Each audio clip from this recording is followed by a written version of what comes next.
네, 안녕하세요. 네, 오전에 시험 치신다고 고생 많으셨어요? 네, 수고 많았습니다. 점심 잘 드시고. 자, 반가운 얼굴들이 많네요. 강의실이 바뀌어가지고 이것도 좀 마음에 안 들고 저건 좀 이따 이제 차차 하면 되고. 자, 모의고사 1회를 쳤습니다. 실제 시험 시간보다 5분 단축했습니다. 작년에 한 10분 단축했는데요. 상황 보면서 그거 이제 다시 조정하도록 하고, 제가 오늘 강의가 6시 반까지인가요? 6시까지인가요? 어떻게 되어 있나요? 공고가? 6시 30분이죠. 6시 30분까지 되는 거. 여기 되어 있네. 6시 30분. 그렇지. 6시 30분 안에 끝날 수도 있고, 그 이후에 끝날 수도 있는데, 가급적 약속 6시 반에 마치도록 할 거고요. 어떻게 시작해야 되나, 이거.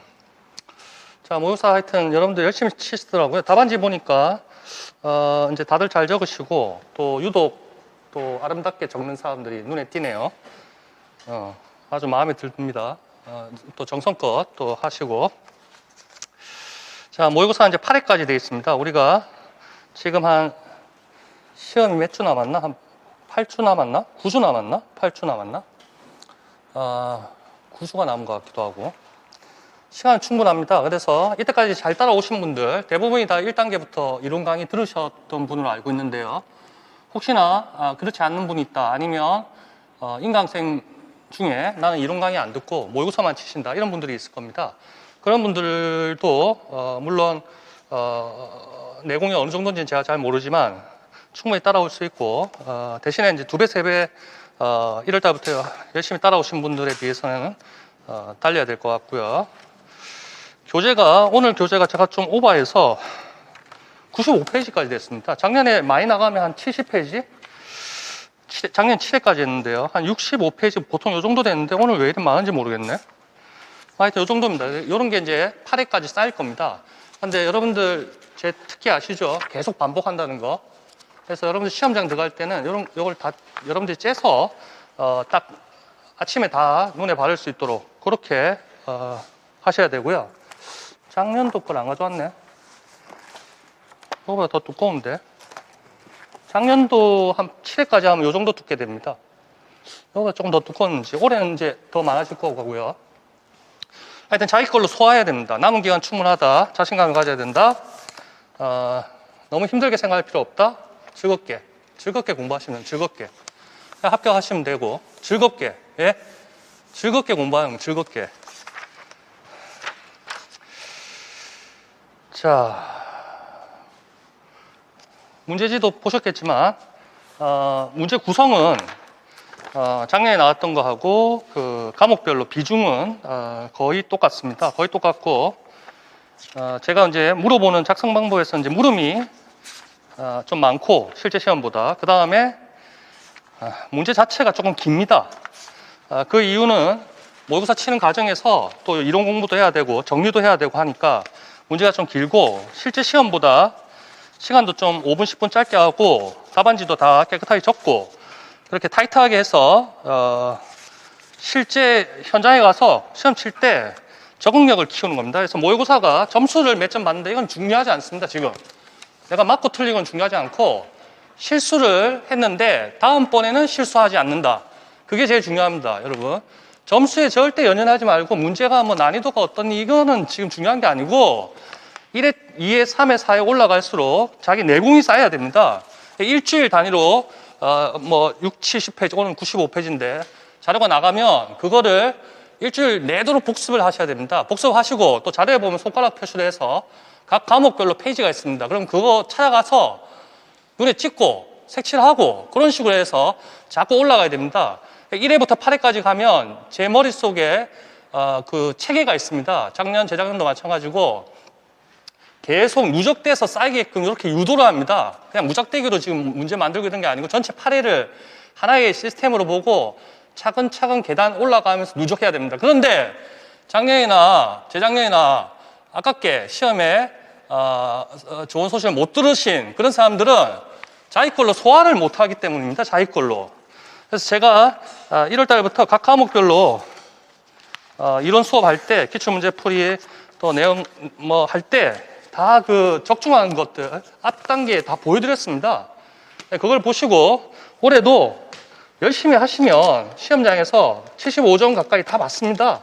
75점에서 80점 사이, 그게 이제 진짜 열심히 하신 분은 그 정도 나올 수 있습니다. 물론 제가 못 찍는 것도 많이 있는데, 많이는 아니고, 그거는 남도 틀리고 나도 틀리고 어쩔 수 없는 거고, 실수를 줄인다. 그 다음에 계속 반복해서 눈에 바르고 시험 전날 쫙 훑고 시험장 아침에 전부 눈에 바르고 앉아서 시험 치면 됩니다. 그렇게 하면 되는 겁니다. 자, 어렵게 생각할 필요 없어요. 아주 즐거운 과정입니다. 그럼 여러분 합격증 딱 받으시고 부모님한테 보여드리고 그렇게 하면 되는 겁니다. 자, 가봅시다. 교재는 항상 제가 이제 설명을 뭐 왼쪽 상단 보세요, 우측 하단 보세요 이러니까 이렇게 펴고 하시기 바라고요. 인강생들도 그렇게 하시길 바라고요. 요거를 지금 6시 반까지 해서 1단계 우리 지금 했듯이 하나하나 한 줄 한 줄 다 읽지는 못합니다. 그러면 여러분들 지금 단계에서는 전제가 1단계 다 자기 걸로 1회독, 2회독 정도는 하시고 지금 앉아있다. 뭐 그렇지 않은 분도 관계는 없습니다. 그런 사람들을 대상으로 지금 모의고사 치는 거니까 또 이론이 한 번씩 다 봤던 내용들입니다. 그러니까 여기에서 이거 뭐 깨끗하게 하고 뭐 이러지 마시고 그냥 팍팍팍 끄세요. 그래서 시각화 하시고 팍팍팍 끄고 눈에 바르고 어느 부분에 있었다. 그게 눈에 떠올라야 됩니다. 시각화돼서 머릿속에 팍팍 떠올라야 된다고. 이거는 무슨 과목에 어느 내용 목차 쪽에 있었고 무슨 테마에 있다. 그렇게 자꾸 바르기 바랍니다. 그러고 반복되는 건 내가 계속 반복되는 건 째버리고 시험장에 아침에 한 요 정도 두께 뭐 이래서 착 눈에 바르고 시험장 치면 된다. 자, 달려봅시다. 2교시 1번 문제입니다. 아이고. 자, 8회까지 열심히 해봅시다. 자신감을 가지고. 자, 교재는 제 교재에 다들 익숙한 사람들이 대다수일 테니까요. 문제가 그 왼쪽 페이지, 오른쪽 페이지에서 한 테마에 대해서 설명하고 또 뒤로 넘어가는 것도 있을 수 있지만 그렇게 하고 또 같은 문제라도 다른 테마에 대해서 또 왼쪽, 오른쪽 이렇게 돼 있습니다. 여러분들 형광펜으로 팍팍팍팍 꺼야 됩니다. 자, 1번 문제부터 좀 길었습니다. 문제를 일단 빠르게 읽고 물음이 뭔지 파악하는 그런 시간 그렇게 가지면서 이제 내용 공부하도록 하겠습니다. 자, 1번 문제. 다음에 가는 표시과목 상업의 교사 자격 기준과 평가 영역 및 평가 내용 요소 502463입니다. 중 교사 자격 기준에 관한 자료이고 가가 보이죠? 보통 시험 문제가 가, 나 이렇게 구분되고 있을 수도 있고 자료에 따라 이용하여 작성 방법에 따라 순서대로 서술하세요. 뭐 이렇게 합니다. 자료가 나올 수도 있고 가, 나 이렇게 박스로 구분될 수도 있고. 자, 교사 자격 기준이라는 테마가 나왔고요. 나는 성공적인 직업생활. 요게 EBS 교재가 올해부터 나왔습니다. 그래서 요거 제가 잘 보고 있습니다. 요번 1회 모의고사에도 몇 문제가 관련되는 게 있고 성공적인 직업생활 수업 내용에 관한 노트 필기이다. 성공적인 직업생활이 이게 무슨 과목이지? 결책 25회 전문 공통 과목. 자, 노트 필기 내용이다. 이를 이용하여 괄호 안에 기억에 공통으로 들어가는. 자, 기억이 공통으로 들어간답니다. 그래서 가의 기억, 나의 기억 이렇게 안 알려줍니다. 그러면 이렇게 멀리서 보고 가에도 기억이 있구나, 나에도 기억이 있구나 빠르게 파악해야 됩니다. 그리고 니은도 공통이랍니다. 두 군데 있습니다. 가에도 니은이 있고 나에도 니은이 있다. 자, 타겟이 정해졌습니다. 용어 싸움이네요. 자, 단서가 붙어 있습니다. 단서를 실제 시험에서도 조심해서 잘 봐야 됩니다. 기억은 나의 밑줄점 부분을 참고해 쓰고 기억과 니은에 들어갈 용어는 상어, 교사 자격 기준, 평가 내용 요소, 영역 및 평가 내용 요소 502463이 용어의 한정. 그냥 그대로 적으라는 뜻입니다. 자, 교사 기준 자격이 여러 가지 있습니다. 7번까지 있고요. 품성 뭐 이렇게 나갑니다. 자, 사업교사는 건전한 인성과 교직, 사명감입니다. 사명감이 윤리의식을 갖는다. 자, 세부 자격 기준 보면 1, 2, 3, 4가 있습니다. 자, 눈으로 빨리 따라가야 됩니다. 2번 상업교사는 교직 사명감입니다. 자, 직업에 대한 사명감입니다. 사명감을 갖춘다. 근데 기억을 단서에서 나의 밑줄 친 부분하고 관련시켜서 그러니까 어휘 싸움이죠. 영어 복화 싸움입니다. 그래서 책임감, 소명의식 거의 비슷한 이미지죠. 그냥 비슷한 뉘앙스입니다. 책임감, 소명의식인데 직업과 관련해서는 사명감이라는 말을 많이 쓰죠. 그래서 기억, 사명감을 갖춰야 한다. 자, 오른쪽 페이지 보면 교직 사명감이라는 게 있습니다. 거기에 형광펜 칠하세요. 교직 사명감 5자. 자, 오른쪽 페이지. 자, 멀리서 보고 빨리빨리 찾아야 됩니다. 세부자격 기준. 자, 이번에 교과 전문 지식, 당연히 전문 지식 갖춰야 되고, 디귿이 니은입니다. 상업교사는 전문성을 개발할 수 있는 능력을 갖춘다. 자, 교육 실천 과정을 분석 개선, 연수 프로그램 적극 참여, 평생 학습 실천한다. 현실에 안주하지 않고. 표현 좋네요. 자, 나아에 갑니다. 나아에 성공적인 직업인의 자질과 정신이 몇 가지 있고, 직업 윤리에 5대 원칙이 있습니다. 이런 것도 다 EBS 성공적인 직업생활 그쪽에 나온 내용들입니다. 니은의 원칙입니다. 여기 전문성이죠. 자, 읽어봅시다. 자신이 하고 있는 일이 해당 분야의 지식과 교육을 밑바탕으로 성실히 수행해야만 해낼 수 있는 일이라 믿고, 자, 해당 분야의 지식과 교육을 밑바탕으로 한답니다. 자신의 직업이나 직무 관련 지식, 기능, 지속적으로 습득한다. 평생 학습이죠. 직업 직무입니다. 자, 전문성을 발휘하는 정신과 직업을 수행하는 태도를 가지고 책임을 다하고, 다음에 자기 개발을 꾸준히 실행하여 능력을 연마한다. 자, 전문성의 원칙입니다. 자, 좀 이따가 이제 직업 윤리의 5대 원칙에 대해서 뒷페이지 쪽에서 살펴보기로 하고요. 테마 표시에 잘 색칠을 하세요. 뭘 물어보는지 테마 표시에 색칠을 잘 하도록 하세요. 3페이지 502463이 늘 봐왔던 거고요. 굵은 박스 보이고 있고요. 자, 거기에 잘라서 1, 2, 7번만 있습니다. 실제 시험처럼 교직 사명감 거기 색칠하시고, 7번에 전문성 향상 거기 색칠하시고, 자, 밑에 책임감, 사명감, 소명 사전에 나오는 단어입니다. 책임감은 일반적인 사항입니다. 뭐 직업이든 어떤 조직의 구성원이건 다 일반적인 그러한 의무에 대한 거, 책임과 임무, 뭐 의무, 뭐 이런 거죠.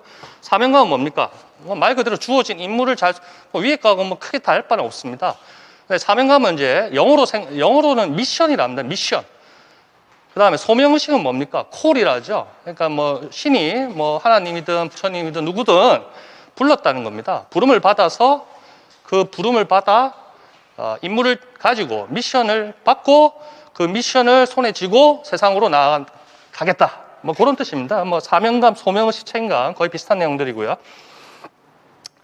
자, 그래서 이거는 어휘 싸움입니다. 이 문제를 낸 이유는 어휘 싸움에서 여러분들 이런 거를 유추해낼 수 있느냐 그런 것들. 그 다음에 교사가 되실 분들이니까 실제 시험에서 어떤 자격을 원하는지 그런 것도 한번 살펴보시라는 뜻. 자, 넘기고 4페이지 표시 과목 상업의 교사 자격 기준과 평가 영역 및 평가 내용 요소. 각 과목별로 평가 영역 및 평가 내용 요소는 앞부분 시작할 때 다 보여드렸습니다. 거기서 다 봤고, 이번엔 1번입니다. 교사 자격 기준입니다. 이건 한 번도 다룬 적이 없고, 상업 경제 시간에, 첫 시간에 제가 다 프린트해서 나눠드렸다는 거 알고 있을 겁니다. 여기 보시면 21학년도부터, 이거 상업이죠. 우리만 상업입니다. 다른 과목도 많지만, 21학년도 시험부터, 기초 자료로 활용된다. 본 자료는 이러죠. 본 자료가 뭡니까? 교사 자격 기준과 평가 영역 및 평가 내용 요소입니다. 자, 그렇게 활용이 된답니다. 그리고 실제 본 공고문에도 거기에 출제 범위에서 이걸 참고하여 낸다고 했죠. 502463을 표시과목 교사 자격 기준은 교육 뭐 그런 게 있다. 자, 이런 게 있다. 그렇게 보시면 되겠습니다. 그러면 이걸 꼼꼼하게 보신 분들은 그래 교사 자격 기준 and 평가 영역 및 평가 내용 요소 그게 다 시험에 기초 자료로 활용된다. 그렇게 받아들일 것 같은데 이것만 보면. 그런데 교육과정 평가원에서 그 앞에 그 사이트 몇 번이었나? 502463이고 올린 그 화면을 보시면 저것만 평가 영역 및 평가 내용 요소만 시험에 바탕으로 하겠다 이렇게 되어 있습니다. 아까 내가 찾았는데 여기 보시면 잘 안 보이겠지만 어떻게 확대할까? 자, 여기 보시면 기본 이수 과목의 평가 영역과 평가 내용 요소만 평가 영역과 평가 내용 요소. 그러니까 자격 기준은 사실 아니라는 얘기죠. 요거는 우리는 상업이니까, 이건 다른 과목도 있으니까, 우리는 21학년도부터 출제 문항의 타당도를 제고하는 기초를 활용된다. 이렇게 나와 있습니다. 처음에 띄워온 화면에는. 사실은 교사 자격 기준이 나올지 안 나올지는 미지수입니다. 두 개가 상충되기 때문에 두 가지가 다 나오느냐, 아니면 내용 요소, 평가 내용 요소 거기에서만 나오느냐. 그래도 한번 읽어보시면 뭐 도움이 되겠죠. 그냥 한번 참고적으로 한번 보는 겁니다. 단어 싸움도 한번 해보고. 자, 4페이지에 이제 하나로 다 해놨습니다. 자, 왼쪽 오른쪽 페이지 보시면 1번부터 8번, 7번까지 있습니다. 품성, 교과 전문 지식, 뭐 개발 및 운영, 수업 활동, 학생 지도, 학급 경영, 산학 협동 및 지역사회 연계, 전문성 향상 이렇게 있습니다. 거기서 제가 1번, 7번 두 개 가지고 갈로에 끼워넣기로 했습니다. 사명감 중요하죠. 직업이 돈을 벌기 위한 수단이면 월급밖에 못 받습니다. 김구 선생님이 뭐 그렇게 얘기했죠. 그런데 소명의식을 가지고 하면 선물을 받는다고 했습니다. 자, 사명감 여러분들 잘 가슴에 새기세요. 전문성 이렇습니다. 전문성은 1교시 교육학 문제에 저거하고 연결됩니다. 플립드 러닝? 플립드 러닝 할 때 전문성이라는 단어가 나온다는 거 나중에 모의고사 문제에 또 볼 겁니다. 자, 그렇게 해서 한번 쫙 읽어보시고 이런 사람들이 교사가 될 자격이 있구나 이렇게 좀 봐주시고 6번 넘기고 6페이지. 자, 똑같은 2교시 1번인데요. 성공적인 직업생활, 그거에 따른 성공한 직업인의 자질과 정신, 직업윤리의 5대 원칙 여기에 대해서 알아보도록 합니다. 6페이지 하단. 자, 이것도 우리가 여러 번 봤습니다. 1교시 교육학, 교과 교육학 수업할 때도 봤고요. 자, 성공적인 직업생활, 과목명 외우셔야 되고, 전문 공통과목, 기초과목, 실무과목 중에 전문 공통과목. 자, 내용 능력 쪽에 직업 능력 있을 때, 직업 능력은 직업 기초 능력 더하기 직무 수행 능력이다. 짝짝 칠하세요. 자, 그리고 일가 직업생활의 직업적 성공에 대해서 떠들고 있습니다. 그럼 직업적 성공이 뭔데? 그게 이제 7페이지에 나와 있는 거죠. 7페이지 상단 보면 직업 윤리에 대해서도 얘기하고 나온 거죠. 자, 직업 윤리. 자, 여기서 뭐 내용 능력 요소에 갈로에서 나올 만한 게 직업 기초 능력, 수행 능력. 그 정도 보이네요. 띄어쓰기가 왜 안 돼 있지? 직업 기초 능력. 원래 안 돼 있더라고요. 펼쳐 25에. 자, 그런 것들 내용 체계의 테마를 잡아가지고 공부해 봅시다.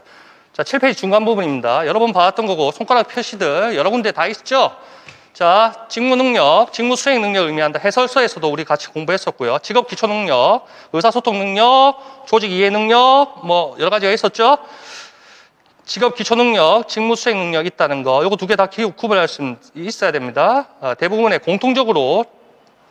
직업에서 요구하는 능력, 직업 기초 능력, 8가지가 있었나? 뭐 그렇게 있었고, 직무 수행 능력, 특정 분야죠. 특정 직종마다 일자리 직종, 중분류 체계에 의해서 기준학과가 설정되고, 기준학과에 따라서 인력 양성 유형이 설정되고, 중기인 이렇게 하죠. 특정 분야 직종마다 독특하게 요구하는 능력, 직무 수행 능력.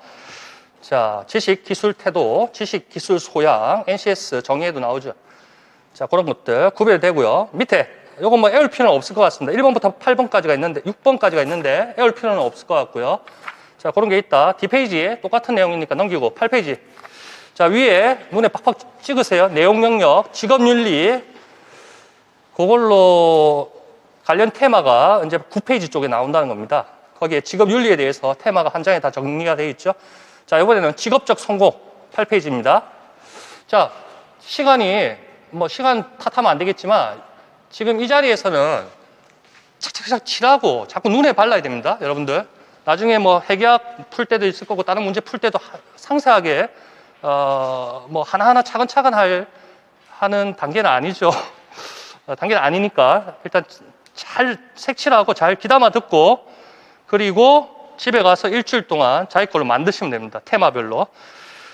자, 8페이지 직업적 성공, 성공한 직업의 특성입니다. 그래서 1번부터 5번까지 있습니다. 그냥 그렇거니 하고 받아들이면 되겠습니다. 이거 외울 필요는 없을 것 같고요. 긍정적인 마음과 성실, 차기적인 도전 정신, 지도력과 위기 관리 능력, 전문가 정신과 자기 개발. 거기에 전문성이라는 거, 아까 제가 시험 문제로 만드는 거죠. 니은에. 자, 성공한 직업인은 전문가 정신을 발휘하면서 자기 개발을 꾸준히 실행한다. 그 다음에 책임감이나 소명의식이 있어야 된다. 미션을 가지고 의무를 다해야 된다. 뭐 그런 겁니다. 자, 품성 쪽에 그 우리 시험 문제로 제가 만들었던 겁니다. 그 박스 거기 있죠. 자, 책임과 사명의 소명의식 뭐 구분하기는 애매합니다, 사실은. 그런데 소명의식은 종교적인 색채가 강하고 사명감은 직업적인 관점, 측면에서 봤을 때 책임과 의무, 임무에 대한 그런 게 사명감이다. 영어로 하면 딱 되는데 미션 이렇게 하면 되는데 소명 콜, 신이 불렀다. 신이 불렀고 신이 가라 했다. 그게 미션, 사명감. 직업윤리의식과 책임의식 뭐 그런 것도 있다는 것 정도만 해올 필요는 없을 것 같습니다. 9번, 9페이지. 직업윤리입니다. 뭐 일반윤리, 직업별 윤리 두 가지 함께 직업윤리란다. 직업인이 갖춰야 할 직업윤리 동면, 소명의식, 천직의식, 직분의식, 책임의식, 전문가의식. 여기도 전문가의식 있죠. 봉사의식 등등. 이걸 외울 필요 있습니까? 아니죠. 자, 외울 필요는 없습니다. 여기 시험에 나오지 않습니다. 직업윤리 5대 원칙, 거기에서도 전문성의 원칙 다 있다는 거. 전문성, 플립드 러닝에 나옵니다. 제가 자꾸 러닝이라 하죠. 러닝 이럽니다, 자꾸. 그러니까 사투리가 그래서 그런지. 러닝이죠, 러닝. 그거 잘 알아들으세요. 전문성의 원칙. 자, 밑에, 박스에, 실제 시험에 모의고사 1번 문제 그 박스였습니다. 자, 직업윤리 5대 원칙고 전문성의 원칙 됐습니다. 그 정도 하면 됩니다. 자, 2교시 2번 문제입니다. 자, 그림을 멀리서 보십시오. 아, 그래. 어디선가 내용 공부를 했던 그림 같기는 해. 근데 여기에 어느 책에서도 이런 식의 그림은 사실 비슷한 거는 많은데 없습니다. 제가 여러 가지를 참고해서 물어보고 싶은 거를 목표로 삼고 그림을 그렇게 그렸습니다. 그래서 자, 이렇게 이걸로 보야겠다. 이런 식으로 생산 계획 흐름입니다. 그 흐름 그림인데 수요 예측부터 해서 총괄 생산 계획 대일정 계획입니다. 이거 우리 공부할 때는 대일정 계획으로 배웠죠. 대일정, 마스터라는 뜻입니다. 마스터. 주일정 계획, 또는 뭐 기본 일정 계획, 또는 기준 생산 계획, 뭐 이런 식입니다. 요거 대, 중, 소, 뭐 이런 식으로 내려온다 생각하면 됩니다. 주일정 계획, 밑에 자재 소역의 MRP는 우리가 여러 번 공부했었고요. 그래서 MRP의 구성 요소가 이렇게 맞추기 위해서 그림을 이렇게 그렸습니다. 보통 그림에서는 자재 소역이 여기, 그 다음에 일정 계획, 능력 소유계획 이런 식으로 교과서라든지 교양 연습책이 되어 있는데 이거를 이렇게 세모로 이렇게 만들기 위해서 이거 이렇게 동그라미 치세요. 크게. 자, 이렇게 동그라미 치세요. 이렇게 해서 자재 소유계획의 세 가지의 요소를 물어보기 위해서 이런 식으로 제가 문제를 만든 거죠. 그림 그렸죠. 자, 주 일정 계획에서 마스터라는 겁니다. 영어 단어 마스터 프로덕션 스케줄. 우리 공부할 때는 대일정 계획으로 배웠습니다. 요 밑에 있던 일정 계획, 요게 이제 중소라고 생각하면 됩니다. 중소 이렇게 봐도 되고, 요게 클대자는 사실 아닌데, 뭐 그렇게 받아들여도 무방할 것 같습니다. 요게 대, 중, 소 이렇게 내려가는 겁니다. 그래서 대일정 계획, 뭐 6개월이라든지, 뭐 이렇게 반기 단위로, 그 다음에 중일적 계획 한 달이라든지, 그 다음에 소일정 계획, 뭐 일주일 단위라든지 하루 단위라든지 뭐 그렇게 받아들여도 되고 주일정 계획 그 하부 단위로 해서 공정 관리하는 그런 계획이 중일정 계획 그리고 기계별로 그 다음에 사람별로 또 계획을 잡는 게 소일정 계획 그렇게 받아도 되고 뭐 크게 알 필요는 없고 구분할 필요도 없고 요 흐름만 머릿속에 잘 기억합니다. 자, 형광펜으로 흐름을 진하게 그리세요. 자, 수요 예측, 총괄 생산 계획, 주일정 계획, 그리고 주일정 계획 밑에 사실은 일정 계획이 있는 겁니다. 이렇게 형광펜으로 크게 칠해. 수요 예측, 요거 장기 계획입니다. 1년, 2년, 그런 계획. 요런 식으로 사실은 일정 계획, 시간 타이밍이 흘러가는 겁니다. 이렇게 진하게 표시하세요. 자, 시간 단위로 장기, 중기, 단기, 짝짝 이런 식으로 간다. 자, 주일정 계획 한 달 뭐 이렇게 생각해도 사실 무방합니다. 요거는 반기 6개월 단위, 수요는 1년 이상, 뭐 1년 요 책마다 이런 기간들은 다 가지각색입니다. 그래서 이 기간은 의미가 없고 기간이 제일 긴 거 제일 위에 수요 예측, 총괄 생산 계획, 그 다음에 중간 단위 있는 게 주일정 계획, 그 다음에 그냥 스케줄링 일정 계획이다. 이 정도만 생각하면 됩니다. 뭐 6개월이고 한 달이고 책마다 다 다릅니다. 거기에 신경 쓰면 안 됩니다. 흐름을 봐야 됩니다. 자, 그렇게 하고 제가 물어본 게 기억의 총괄 생산 계획입니다. 그거 단어 잘 기억하십시오. 총괄 생산 계획, 에그리게이트 이렇게 다 쓰네요. 총괄 생산 계획 APP라 합니다. 자, 문제 자체를 일단 읽어보겠습니다. 자, 2점짜리 문제인데 길죠? 제조업을 영위한다. 방문과 물류관리, 생산관리 모듈 ERP 시스템입니다. 자, 말은 ERP에 요 생산 쪽에 이런 그림들이 많이 나옵니다. ERP 책들마다. 경영학에서도 물론 나오고요. 이를 이용하여 관로 안에 기억으로 공통으로 들어갈, 기억이 공통으로 들어갑니다. 점으로 해서 문단이 하나 있고, 두 번째 문단, 제일 중간에 문장, 거기에 기억이 또 있네요. 자, 공통으로 들어갈 용어. 그 다음에 니은에 공통으로 들어갈 용어. 니은은 그림 속에도 있고, 밑에도 있고, 제일 밑에 문장으로도 있고, 그렇네요. 하여튼 공통으로 기억이 또 그림에도 있고, 그러니까 설명하는 뜻입니다. 제가 부연 설명을 해주고 있죠. 그림에 대해서. 자, 하여튼 용어에 대해서 물어봅니다. 용어를 몇 가지를 물어봐? 네 가지를 제가 물어보죠. 자, 뭐 0.5점씩 계산하면 되고, 점수에 신경 쓰지 마세요. 그래서 용어를 다 쓰라. 뭐 이렇게 물어보겠습니다. 한글로만 쓰라 했습니다. 자, 다음 그림은 생산 계획의 흐름과 니은 계획의 구조. 그러니까 진한 음영 표시가 돼 있었죠, 시험지에. 거기서 그 세 가지가 MRP 우리 1 했을 때 70년대였네. MRP 1, 그 얘기입니다. 그래서 자재 소요 계획 또는 자재 소요량 계획 했을 때 기본 전제 요소 세 가지가 있었습니다. 그래서 대일정 계획, 그게 주 일정 계획과 똑같은 말, 기본 일정 계획, 기준 일정 계획 똑같은 말, MPS, 그 다음에 BOM이 있었죠. 자재 명수에서 Bill of Materials, 재고 기록차, IRF라 하기도 하고 IR이라 하기도 하고 관계없습니다. 자, 그렇게 해서 세 가지가 있었습니다. 인벤토리 레코드 파일즈에서 IRF 하기도 하고 IR 하기도 하고 11페이지 하단 쪽에 있습니다.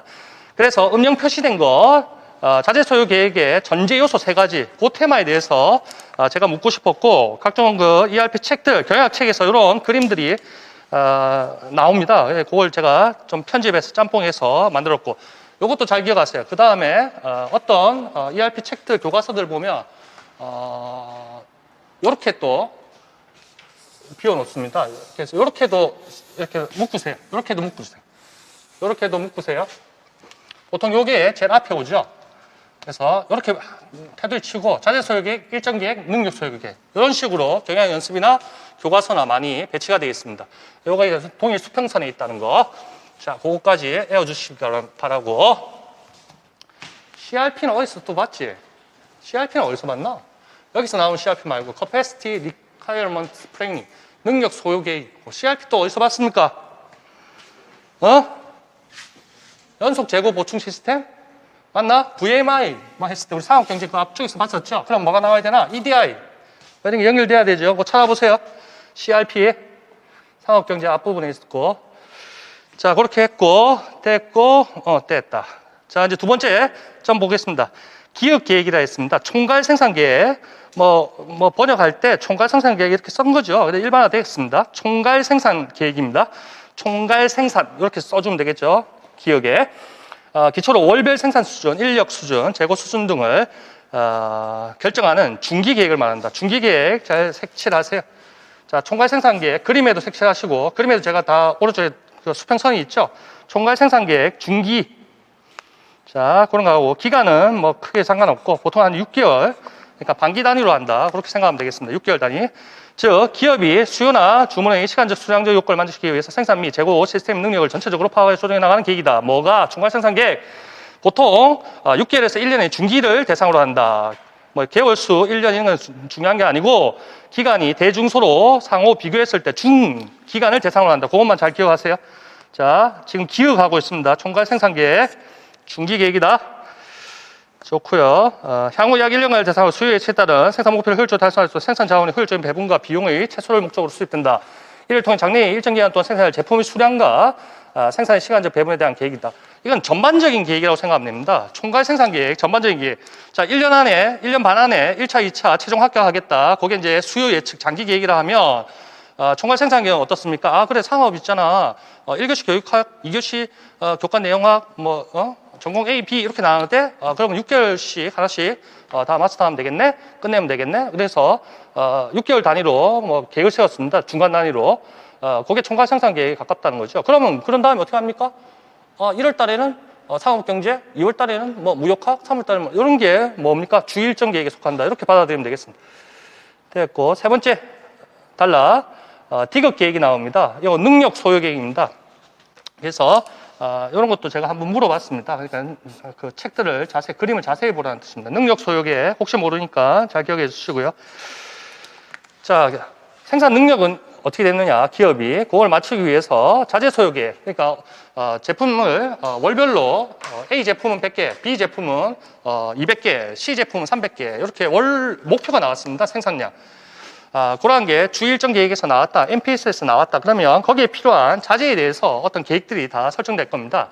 그럼 그 자재들하고 생산 공정 단계에 들어갔을 때 기계 장치라든지 그런 거, 어떤 능력, 설비 부하 그런 것들을 조화시키는 겁니다. 그게 능력 소요 계획입니다. Capacity Requirement Planning. Capacity. 삼시, 무역학에서 삼시가 뭡니까? 신용조사의 삼시. Capacity, Character, Capacity. 그 다음 뭐지? 캐피탈. 맞나? 캐릭터가 뭐지? 도덕성? 뭐였지? 상도덕. 그 다음에 Capacity가 재정 능력, capacity, 캐피탈이 재정 능력, 그 다음 뭐 하나 뭐 있지? capacity, 거래 능력, 이렇게 돼 있지? 그것도 잘 기억하시고. 자, 시간대별로 소요를 예측한다.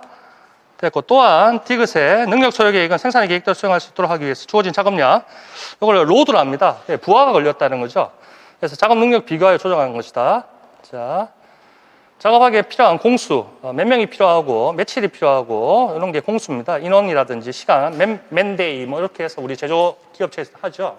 미생 볼 때도 맨데이를 해가지고 그 철강팀에 가 이름 뭐고 그 사수한테 전화하니까 표를 바꾸라 하죠. 맨데이 이렇게 해서. 자, 그렇게 공수로부터 소요 인원수나 기계 대수를 산정해 현재 보유하고 있는 능력, 작업자와 기계와의 조정을 꾀하는 일을 능력 소요계획이라고 말한다. 자, 보통 부하와 능력의 비교 척도로 기계 시간 또는 사람 시간 등이 이용된다. 흔히 능력 소요 계획은 공수 계획이라든지 어떤 부하 계획이라 이렇게 불리운다. 뭐 다 외울 필요는 없습니다. 그냥 능력 소요 계획 그거를 서술하라 이렇게도 나오기가 힘듭니다.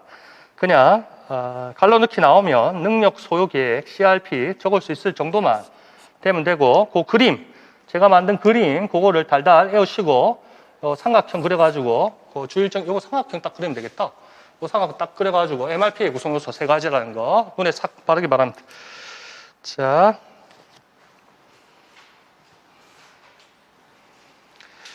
능력 소요 계획 밑에 있습니다. 위에 있던 거하고 똑같은 내용들입니다. 정리된 거 동글배로 그냥 구분한 거고 11페이지 그림 잘 보시고 자, 멀리서 보셔야 됩니다. 멀리서 자, 장기, 중기, 단기 일단 수평선 쫙 그으세요. 여기에 제가 편집하기가 좀 그래서 수평선도 그냥 꺼. 여기 꺼. 이렇게 쫙. 이렇게. 색칠 하시고, 이것도 색칠하고. 자, 이렇게. 자, 그렇게 외우는 건 문제가 아니고, 총괄 생산 계획 한번 봅시다. 장기 생산 계획 기초로, 그러니까 수요 예측, 그런 걸 기초로 해서, 월별 생산수, 인력순, 재고 수준, 그러니까 총괄 생산 단위라는 게 있습니다. 그래서 1년 안에 제품을 자동차를 몇 대 만들어야겠다. 그러면 우리 기업이 자동차를 뭐 100대 만들겠다. 그러면 트럭은 50대. 그 다음에 승용차는 뭐 100대. 이런 식으로 또 뭡니까 제품 군별로 또 쪼개지겠죠. 그러니까 전체 단위로 봤을 때 그 총괄 생산 단위로 했을 때 계획을 세우는 거. 그게 총괄 생산 계획입니다. APP라고 잘 기억해 주시고. 자, 그런 게 어떤 중기 기간입니다. 그러니까 6개월 단위, 반기, 그걸 시간으로 보통 하더라. 6개월, 1년. 왼쪽에 이제, 시험 문제에 그런 내용들이 다 들어가 있죠. 자, 자재 세우기에 MRP입니다. 자, MRP1이 있었고, MRP2가 있었고, ERP가 있었고, ERP가 있었습니다. Extended ERP였습니다. ERP. 윈 했던 거. 자, 자재 세우 MRP, Material Requirement Planning. 요거 자세히 MRP1으로 봐주시면 되겠습니다. 자, 주일정 계획, 다른 말들이 너무 많습니다. 주생산 계획, 기준 생산 계획, 대일정 계획. 저는 이제 대일정 계획으로 많이 강조했었는데, 교과서를 한 서너 개 보다 보면 주일정 계획으로 몇 개가 다 돼 있는 책들이 좀 있습니다. 그래서 주일정 계획 나오면 MPS, 대일정 계획이다. 이렇게 받아들이면 되겠습니다. 똑같은 말들입니다. 됐고, 주일정 계획, 제품 생산에 필요한 원자재, 부품, 그런 종료, 주문 시기 등을 결정하는 것이다. 자, MPS 주일정 계획입니다. 주일정 계획 그 상위의 상위 개념은 이제 총괄 생산 계획이 있는 거죠. 됐고, 자재보다 높은 계층에 있는 제품의 생산 수량 일정을 기초로 해서 그 제품 생산에 필요한 원재료, 부품 등의 재원료의 소유량 및 소요 계획을 역산하여 자재 조달 계획을 수립하는 것이다. 이것도 나중에 모의고사 제가 낼 겁니다. 자, 자재 명세서하고 관련된 내용입니다. 자재 명세서하고 관련된 거. 그래서 아까 전에도 우리 MRP 할 때 종속적 수요라는 그런 단어들 배웠을 겁니다. 제가 칠판에 그림도 그리고 했었죠. 종속적 수요. 자, 그 내용이 지금 주일정 계획 그 밑에 있는 동그라미 거기에 내용입니다. 그 상급 단위에서 제품이 몇 개가 생산된다. 그러면 자동차가 100대 생산돼야 된다. A라는 자동차가.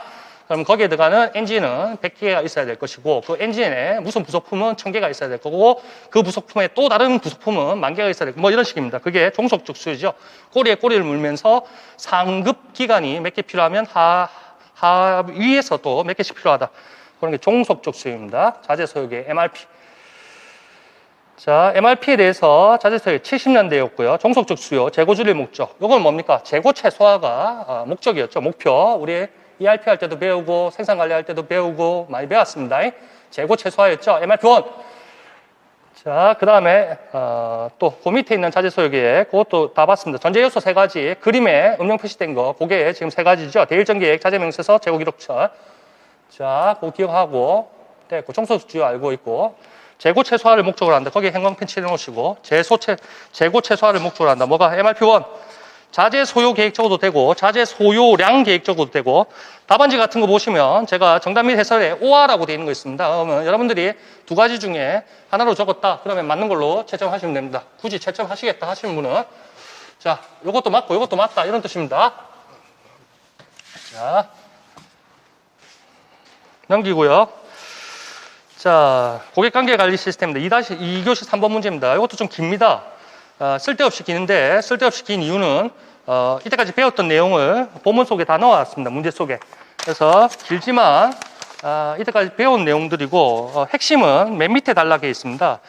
거의 밑에 부분에서 거기에 기역, 니은이 있습니다. 외워야 됩니까?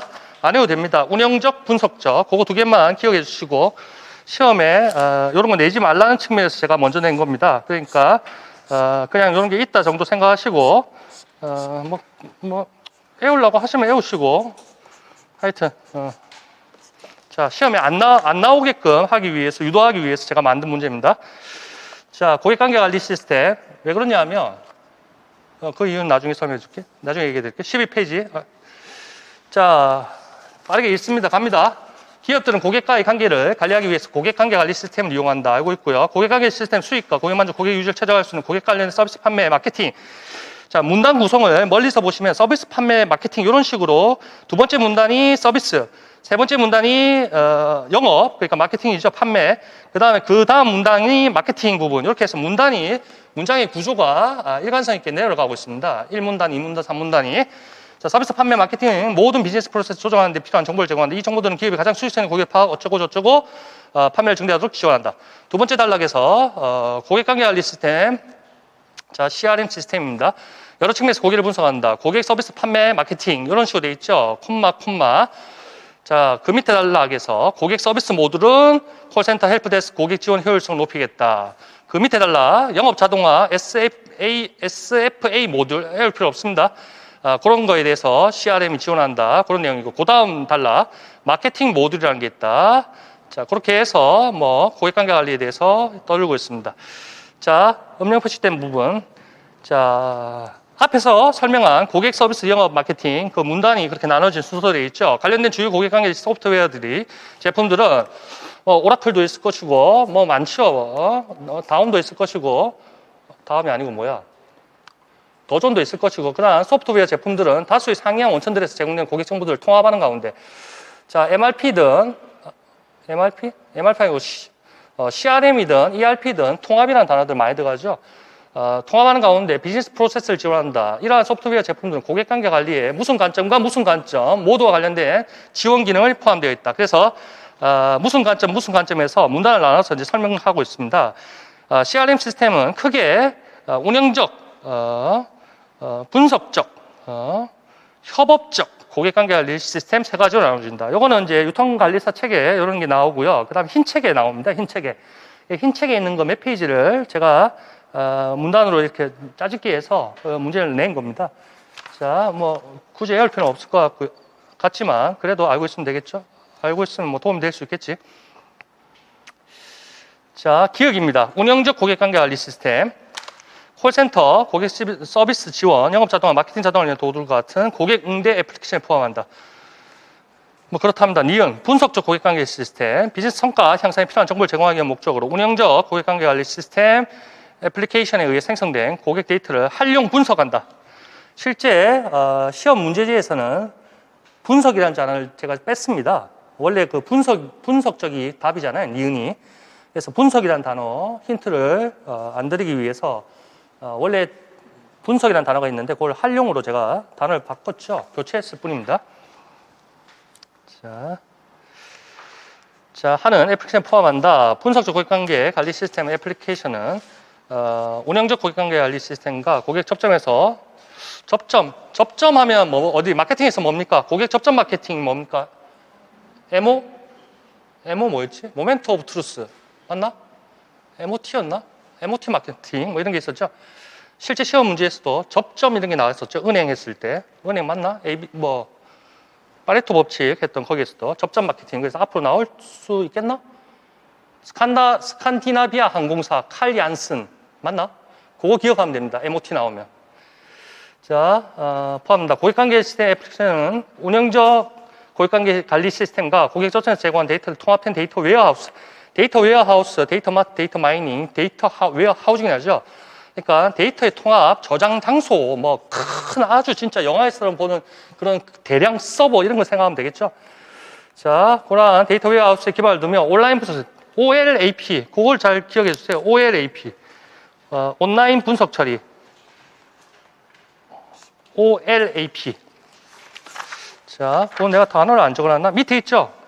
저 분석적, 거기 CRM, 거기에 온라인 애널리티컬 프로세싱, 온라인 분석 처리. 자, 그거 혹시 모르니까 좀 기억해주세요. 이걸로 제가 모의고사 문제를 하나 만들까 지금 생각 중에 있습니다. 자, OLAP, 온라인 애널리티컬 프로세싱, 온라인 분석 처리. 거기에도 분석이라는 단어가 들어가거든요. 그래서 분석이라는 단어는 내가 그냥 그 한글로는 안 적어놨죠. 그냥 OLAP 요 정도만 해놨죠. 온라인 분석 처리. 이것도 잘 기억하세요. 온라인 분석 처리 하면 여러분 요거 맞추는 거 뭐랍니까? 큐브랍니까? 정육하면 이렇게 돌리고 하는 거. 그걸 잘 기억하고 있으면 되는데 큐브를 온라인 분석 처리 OLAP가 나오면 큐브. 그래서 아주 그 상위 최고 경영자가 각종 정보들을 가지고 뭡니까? 입체적으로 뭔가 파악할 때 정보들을 할 때 큐브 그런 걸 생각하면 됩니다. 자, 일단 느낌만 받으시면 됩니다. 협업적이라는 게 있다. 협업, collaborative. 협업이라는 단어들은 어디서 나왔습니까? ERP 할 때 나왔나요? ERP 할 때 협업이라는 게 좀 강조됐었죠. 왜 그렇습니까? 윈 그게 목적이었죠. 협업, collaborative 이렇게 그런 단어들이 많이 나왔죠. ERP, extended ERP 할 때. 자, 이 CRM의 시스템의 종류입니다. 제가 너무 피곤해서 지금 피곤은 한데 또 최선을 다해야 되기 때문에 잠을 한숨을 못 자고 맨날 일하고 있기 때문에 제가 죽을 것 같습니다. 말이 좀 잘 안 나와도 좀 이해해 주세요. 조금 이제 하다 보면 잘 될 겁니다. 요 세 가지 이렇게 박스 쳐가지고 일단 해주세요. 운영적, 분석적, 협업적. 혹시 모르겠습니다. 요거 두 개가, 요거는 흰 책에 안 나오는데 요거 두 개가 흰 책에 나와서 혹시나 내지 말라고 미리 한 겁니다. 자, 13페이지. 자, 2006학년 뭐 기출문제 우리 이때까지 다 봤습니다. 위에 페이지가 있습니다. 그래서 시험 문제가 지금 모의고사 문제가 CRM과 관련된 내용이기 때문에 거기에 대해서 다 정리하면 됩니다. 자, LTV 나옵니다. 그래서 평생 가치죠.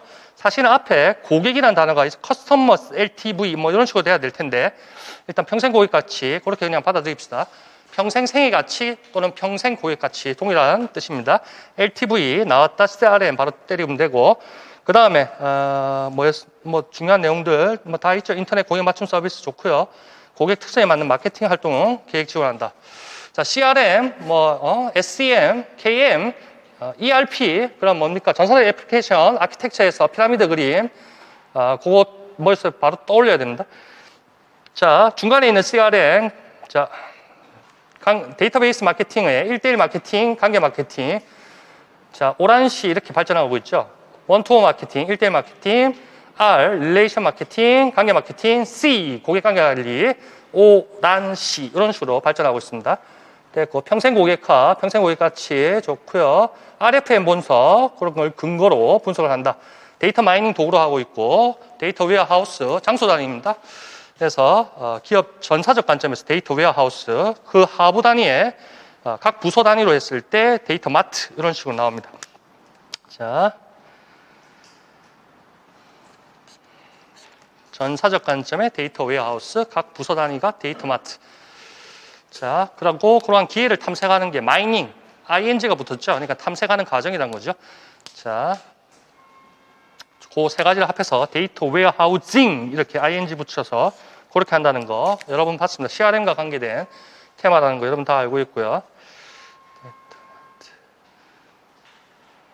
나중에 온라인 분석 처리 왼쪽 페이지에 있는 거 OLAP 그거하고 데이터 웨어하우스하고 제가 연결시킬 겁니다. 문제할 때 잘 읽어보세요. 지금부터 시스템 페이지 하단 부분에 당구장 표시 있습니다. 그래서 데이터 웨어하우스를 했습니다. 웨어하우스는 우리 무역화 할 때 인코턴즈 할 때도 나왔었죠. 그래서 웨어하우스가 뭡니까? 창고였습니다. 창고.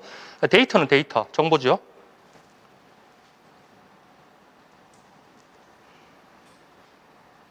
데이터 앞에 그건 뭐지 우리? 경영정보 시스템 했을 때. 정보 이전에는 뭐였지? 자료는 사실은 뭐였죠? 영어 단어가 생각 안 난다. 팩트였나? 데이터? 앞에 뭐였지? 팩트였나? 뭔가 다른 것 같은데? 맞나? 여기 기억이 안 난다. 팩트였나? 그냥 사실? 그 다음에 정보, 가공하면, 처리하면 정보가 되고, 정보가 지식이 되고, 이렇게 되는 거지. 그냥 사실이었나? 모르겠다. RFM 분석, 최근에 프리퀀시, 모니터리 밸류 이렇게 있습니다. 한번 찾아보면 되지. 자, 잠깐만요. 기억날 때마다 디벼야지.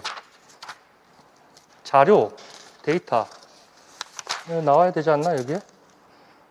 팩트 맞네, 현상. 똑똑하다. 잘 기억하네요. 팩트 현상이지, 자료. 그 다음 단계가 처리를 하면 자료가 되고, 그게 이제 정보가 되는 거고, 정보가 지식이 되는 거고. 잠깐만, 근데 여기는 뭐라 되어 있나? 데이터. 데이터를 정보로 했네? 자료라 했는데? 정보는 인포메이션이 돼야 되지. 그러니까 요 경영학책도, 경영학책하고 요거가 좀 다르네? 데이터 웨어하우스. 데이터는 그냥 자료일 뿐인데, 자료가 가공돼야 정보가 되는 건데, 이게 모순되네, 서로. 하여튼, 정보와 창고에 합성을 하는 거, 그 정도만 일단 기억할 수 있죠.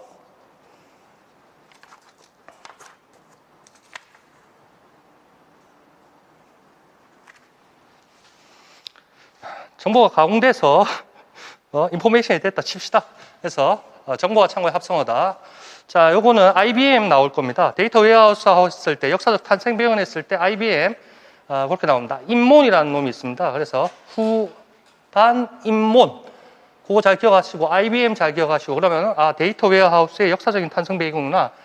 인몬. 잘 기억하세요. 인몬. IBM, 인몬, 데이터 웨어하우스 처음에 떠들었다. 합성어로. 처음에 인포메이션 웨어하우스. 여기 인포메이션 단어가 있네. IBM은 인포메이션 웨어하우스라는 용어를 사용했다. 이게 정확하게 정보와 창고의 합성어인데 그 이후에 인몬이 떠들었다. 뭐 이렇게 나옵니다. 그 뒤에 뭡니까? 한 페이지에 못 들어가서 활약했습니다. 마케팅 그 페이지 찾아보시면 되고 뭐 정보와 창고의 합성어다. 뭐 그런 얘기들만 나오고 있습니다. RFM 분석 때 넘기고. 자, 2교시 4번 문제입니다. 사업자 등록증 나오고요. 14페이지, 더 전에 그 ERP에 회사 등록하는 거, 그런 화면입니다. 자, 멀리서 보시고, 이것도 2점짜리니까 하나합니다. 기억에 들어갈 건 뭡니까? 일반 가세자입니다. 그게 힌트가 되는 게, 더 전에 회사 등록하면 보이죠? 그 회사 등록하면 보면 제가 일부러 음영 표시로 그 컷을 찍었죠. 마우스를 찍어가지고 여기 일반 가세자라고 힌트를 드렸죠. 여기. 그래서 우리가 부가가치세 했을 때 가세 유형을 두 가지로 구분했습니다. 뭡니까? 일반 가세, 간이 가세였는데요.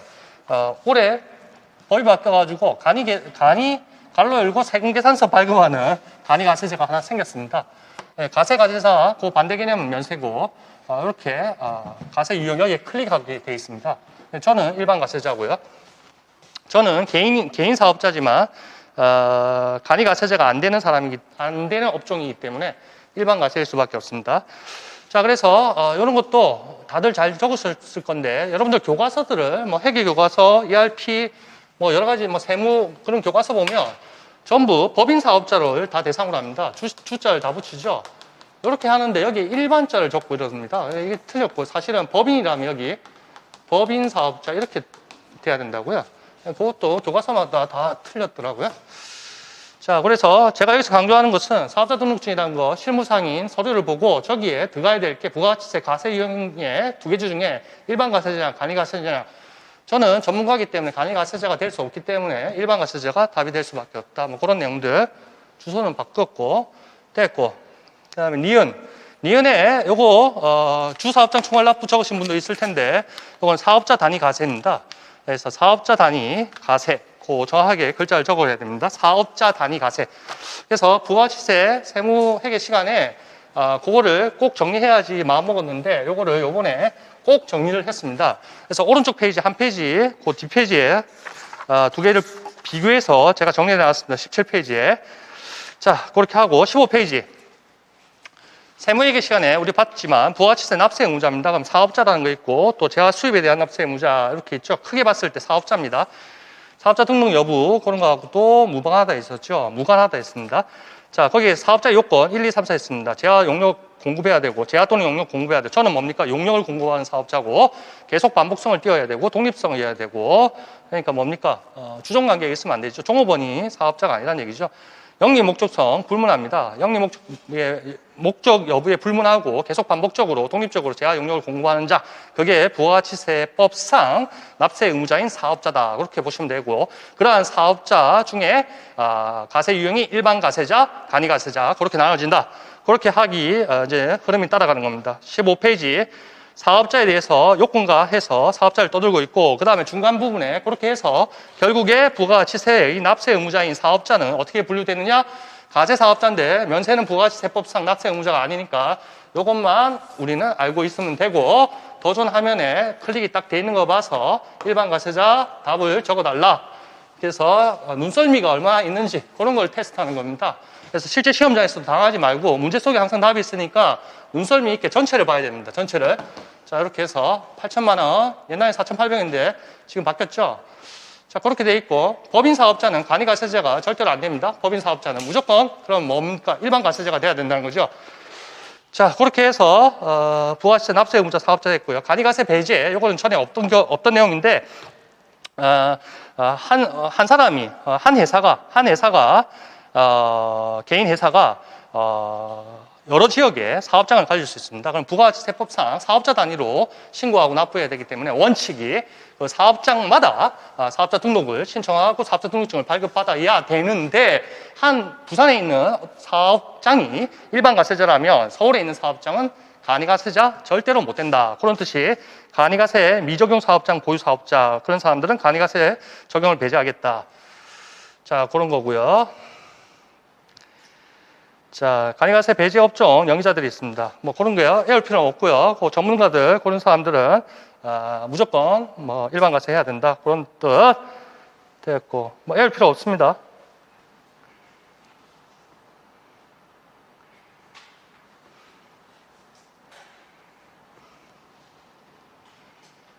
자, 사업자 등록증 구분입니다. 이것도 실무적인 내용인데 저도 궁금해서 찾아봤죠. 사업자 등록증 그 종이가 있다 하면 그 위에 것만 이렇게 했을 때 기억에 들어갈 게 크게 이렇게 나눠집니다. 자, 그랬을 때 개인 기업 했을 때 가세 사업일 때 일반 간이 이렇게 나오고 면세 사업자일 때는 어떻게 적힙니까? 여기에 사업자 여기에 부가가치세 면세 사업장 그렇게 사업자 등록증에 찍힌다는 얘기죠. 기억에 어떻게 적히느냐, 그 모습을 보여드리거든요. 간이가세자는 간이가세자 이렇게 적혀 있습니다. 여기에 간이가세자 이렇게 적혀 있다는 얘기죠. 자, 그것 드시고 저는 일반가세자 이렇게 돼 있고, 자, 여기까지가 다 개인기업이었습니다. 개인기업. 법인은 여기에 우리 교과서에 있는 것처럼 일반가세자이고 틀렸고, 법인은 법인사업자 이렇게 그냥 사업자 등록증에 발급돼서 나옵니다. 그런데 법인도 면세사업을 영위할 수 있기 때문에 그랬을 때는 면세법인사업자 이렇게 여기에 적힌 사업자 등록증에 면세법인사업자. 자, 알 필요 없습니다. 외울 필요는 없고, 제가 시험 문제를 만든 거는 부가세법상 사업자는 면세사업자는 부가세법상 납세 의무자가 아니니까 가세사업의 일반 간이, 그 다음에 최근에 4,800에서 8,000만으로 오르면서 간이가세자도 4,800이 이상인가 초과되는 사람 이상이겠네. 4,800 이상 되는 사람들은 세금 계산서를 무조건 발급해라. 그래서 이게 요 갈로가 있는 요 내용이 요 똑같은 게 여기에 들어가는 애들이 생겼습니다. 최근에. 알 필요 없고요. 자, 그렇게 해서 요거는 눈썰미가 얼마나 있느냐 그런 거 파악하는 문제였고요. 16페이지. 자, 사업자 등록증, ERP 시스템 회사 등록 뭐 그런 타이틀로 했고, 사업자 등록증 딱 보는 순간 일반가세자 적으면 되고, 그 다음에 니은에 항상 이런 게 적혀져 있습니다. 그래서 여기에 저는 어떻습니까? 부라 돼 있죠? 아니요, 여부 했을 때 나는 부에 체크가 돼 있죠. 대다수 사업장들은 다 부에 돼 있습니다. 자, 사업자 단위, 그게 전제가 뭡니까? 2개 이상의 어떤 사업장이 있는 경우를 전제로 깔고 있습니다. 2개 이상의 사업장을 가지고 있는 경우, 개인 회사든 법인이든. 자, 그랬을 때 문제 하단 쪽에 동글뱅이 보세요. 부가가 치세는 사업장별로 신고 납부하는 것을 원칙으로 한다. 자, 사업장마다 사업자 등록증을 신청하는 게 원칙입니다. 부가가치세법상. 그런데 한 회사가 사업장이 여러 개 있을 수도 있잖아. 그러면 그때마다 사업자 등록증을 다 신청해야 돼? 그래서 이거 너무 낭비 아니야? 인력의 낭비? 시간의 낭비? 납세 협력 의무의 낭비? 뭐 그런 거 아니야? 이렇게 되는 거죠. 또 한 사업장에서는 환급이 발생하고 한 사업장에서는 엄청난 납부가 발생했습니다. 그런데 그거 2개를 플러스 마이너스 하면 얼마 안 돼도 될 건데 지금 당장에는 납부할 게 100억이고 환급 받을 게 99억이라는 얘기지. 그런데 환급은 뒤늦게 들어온다는 얘기지. 그러면 그 1억 때문에 회사가 휘청휘청 할 수도 있다는 거지. 100억을 먼저 납부하고 나중에 한 달 뒤에 99억이 들어오기를 기다리고 있어야 돼. 이 불합리하다는 거지. 그래서 2개를 총괄해서 납부하자. 이렇게 하면 1억만 납부하면 될 거 아니냐. 이렇게 되는 거죠. 자, 부가가치세는 사업장별로 친구 납부하는 것을 원칙으로 한다. 그러나 사업자 단위 가세 제도란 2 이상의 사업장이 있는 사업자가 해당 사업자의 본점 또는 주사무소의 관할 세무장에 사업자 등록을 하고 모든 납세 의무를 그 신고한 본점 또는 주사무소에서 총괄하여 이행하는 제도. 그래서 여기를 주사업장 총괄 납부로 적으신 분은 어떤 글자를 못 봤냐 하면 여기에 모든 의무를 했죠. 주사업장 총괄 납부는 납부만 총괄하는 겁니다. 근데 사업자 단위가세자는 모든 납세 의무를 총괄하겠다는 겁니다. 그래서 글자를 꼼꼼하게 봐야 됩니다. 납부를 총괄한다. 주사업장 총괄 납부. 모든 의무를 사업자 단위가세제도. 자, 글자를 꼼꼼하게 잘 보셔야 됩니다. 자, 밑에 사업자 단위 계산을 외우면 되고요. 17페이지에서 글자로 했는데 박스로 제가 정리를 할까 하다가 나중에 한번 정리한 거 보고요. 부가가치세 납세지 갑니다. 자, 납세지입니다. 납세지. 사업자 단위, 사업자 등록증 신청하는데, 자, 납세지는 사업자가 납세 의무 협력을 이행하고 가세관체 부가권과 징수권을 행사하는 기준이 되는 장소로 부가가치세 납세지는 사업장을 기준으로 한다. 저는 납세지가 어디겠습니까? 저는 송파세무소. 이게 납세지인가? 나의 사업장 단위니까. 그러니까 나는 관할 세무서가 송파세무소가 되는 거죠. 부가가치세는 사업장별로 신고 및 납부함을 원칙으로 한다. 자, 사업장별로 각종 신고 의무를 이행하고 세액을 납부하기 위한 관할 세무서를 결정하는 기준이 되는 장소가 납세지다. 자, 관할 세무서를 결정하는 기준이 되는 장소인 납세지는 원칙적으로 각 사업장에 해당한다. 그러니까 100개 있으면 100개 사업장마다 사업자 등록 신청해야 된다. 그게 원칙이다. 이런 뜻입니다. 예를 들어 한 기업이 3개의 사업장을 소유하고 있고 각각 운영한다면 서울, 부산, 대구, 뭐 강주 이렇게 있다 합시다. 그러면 각 사업장별로 신고 납부해야 됩니다. 그러면 3개 다 퉁치면 납부할 거 1억밖에 안 되는데 환급 엄청나게 한 달 뒤에 들어올 걸 기다린다고 기업이 부도가 날 수 있다는 거죠. 자, 원칙 사업장별 신고 납부입니다. 2 이상의 사업장이 있는 사업자도 사업장마다 신고 납부해야 됩니다. 원칙입니다. 근데 그 원칙을 사업장별 가세 원칙이라 합니다. 사업장 단위 가세제도. 글자 한자가 다르죠? 자, 니은은 사업자 단위 가세 제도인데 2 이상의 사업자의 어떤 특례 규정으로 사업자 단위 가세 제도가 그 똥뺑이 2번에 있는 겁니다. 됐나요? 자, 이런 글자들 조심해서 보세요. 시험자의 선입견 때문에 다 망칩니다. 사업장, 사업자, 원칙, 사업장마다 신고해야 된다. 사업장별, 사업장마다, 사업장 단위 가세제도. 이게 원칙, 원칙에 대한 특례, 2 이상이 있을 때 한 군데만 해. 본점 또는 주사무소에서 이걸 사업자 단위 가세제도. 모든 의무를 총괄한다. 모든 의무 총괄. 특례 중에 1번, 주사업장 총괄 납부. 뭐만 납부한다? 납부하는 거만 총괄하겠다. 납부만 총괄한다. 납부만 또는 환급만 총괄하겠다. 다른 의무들은 각 사업장마다 각각 해야 된다. 그런 뜻입니다. 자, 글자 잘 보시고. 자, 원칙 특례 외워주시면 되고, 요거 표로 해서, 박스로 해서 한번 나중에 정리해서 드릴게요. 오른쪽 페이지 보면 되긴 되지만, 그래도. 자, 그러면 여기서 17페이지에서 중요한 내용이 나옵니다. 여기에 일단 제일 중앙 부분에 간주 공급이라는 거 나옵니다. 거기 잘 체크하세요. 간주 공급. 의지하는 겁니다. 실제 공급이 아니라는 얘기죠.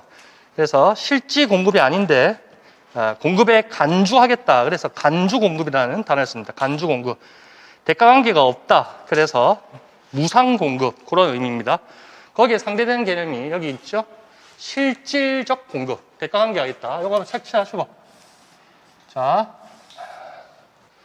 부가세는 어쩌고저쩌고 재화 용역을 공급하는 것이다. 이런 거죠. 가세 대상이 재화 용역을 공급하는 것. 그런 걸 실질적 겁니다. 거기에는 이제 대가 관계가 숨어 있는 거죠. 대가 관계가. 그런데 무상입니다. 대가 관계가 빵원인데 대가 관계가 없는데 공급으로 의지한다. 어떠한 목적들이 있을 겁니다. 그게 이제 간주 공급이랍니다. 간주 공급. 이 단어 잘 기억하세요. 간주 공급. 여러 종류들이 있는데 방금 주사업장 총괄 납부하고 사업자 단위 가세 제도하고 관련시켜가지고 그 간주 공급에 크게 4가지, 위에 거는 3가지 이렇게 나왔는데 다 알 필요 없고 판매 목적으로 타 사업장 반출. 보통 요거 하겠어. 판매 목적 타 사업장 반출. 요거 그냥 직매장 반출. 정확하진 않지만 요걸 보통 직매장 반출 이렇게 우리가 많이 얘기를 합니다. 직매장 반출. 직매장이 뭡니까?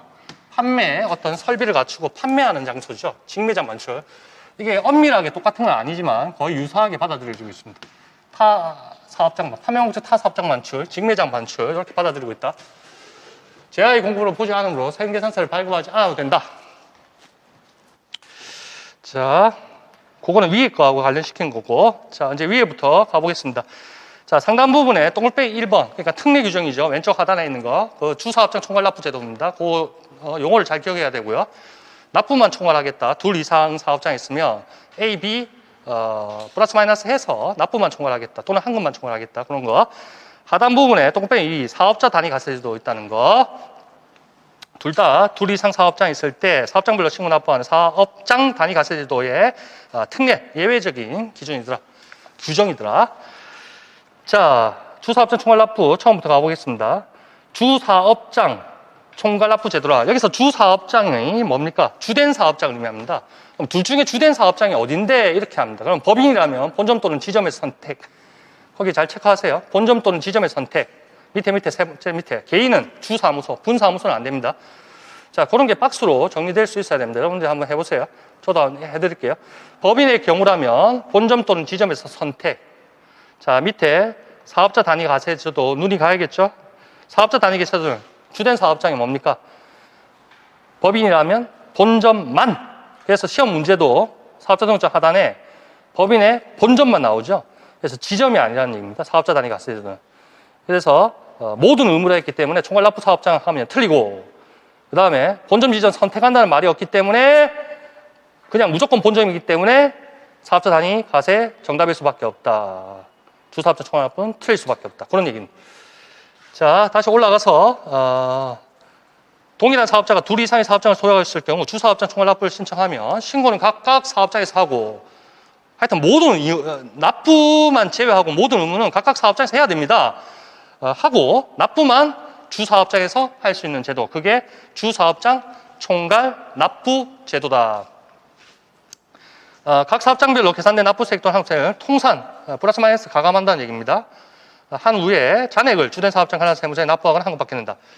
모든 사업장에 각각의 의무가 있기 때문에 사업자 등록 의무 당연히 있었을 것이고 사업자 등록 번호가 각 사업장마다 있을 것이고 각 사업장에서 그 사업장 번호로 세금계산서를 재화 용역을 공부할 때 발급할 것이고, 자, 여기서 주된 사업장 방금 얘기했지만 법인은 본점 또는 지점에서 선택한다.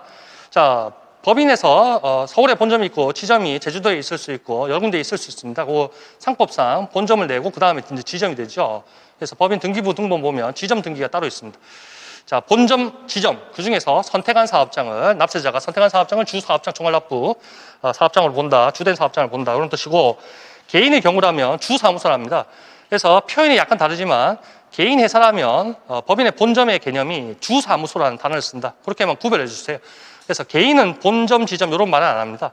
개인은 주사무소, 분사무소 이런 뜻으로 이렇게 얘기를 합니다. 됐나요? 법인은 본점, 지점, 법인의 본점, 지점이 개인이라면 주사무소, 분사무소 그렇게 표현을 좀 다르게 하고 있습니다. 상업 등기 쪽에 그런 식으로 표현을 하고 있습니다. 자, 주사업장 총괄납부는 사업자의 자금 부담을 덜어준다. 납세 편의를 도모하고자 하는 목적의 제도이다. 그것도 잘 색칠하세요. 사업자의 자금 압박을 덜어준다. 자금 부담을 덜어준다. 납세 편의를 도모한다.